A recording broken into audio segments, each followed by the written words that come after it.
অবতল লেন্সের অপর নাম অপসারী লেন্স। আলো এক প্রকার কি শক্তি। লেন্স প্রধানত কত প্রকার? দুই প্রকার।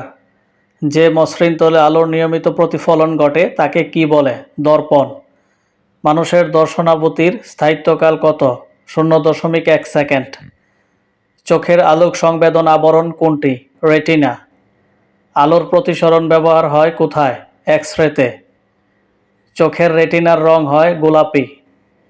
পানিতে নৌকার বৈঠা বাঁকা দেখা যাওয়ার কারণ আলোর প্রতিসরণের কারণে। বায়ু সাপেক্ষে কাচের প্রতিসারাঙ্ক কত? 1.5। রাস্তার বাতিতে ব্যবহার হয় উত্তল দর্পণ। প্রাকৃতিক পলিমার কোনটি? রাবার। কৃত্রিম পলিমার কোনটি? পলিথিন। প্যারাশুটের কাপড় তৈরিতে ব্যবহার হয় লাইলন। আলফা কি? পশম। প্লাস্টিক শব্দের অর্থ কি? সহজে ছাঁচযোগ্য। মানুষের চুলে আর নখে কি থাকে? Keratin protein. Origin of species by means of natural selection বইটির লেখক কে? Charles Darwin. স্যামন মাছ প্রজনন ঋতুতে ডিম পাড়ে কতটি? 3 কোটি। জৈব বিবর্তনের জনক কে? Charles Darwin. পৃথিবীর উদ্ভিদ প্রজাতির সংখ্যা কত? প্রায় 4 লাখ।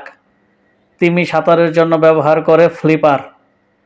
চাঁদ দিগন্তের দিকে লাল দেখায় কেন? বায়ুমণ্ডলীয় প্রতিসরণের জন্য। শিশুর স্বাভাবিক চোখের স্পষ্ট দৃষ্টির ন্যূনতম দূরত্ব কত? 5 সেন্টিমিটার।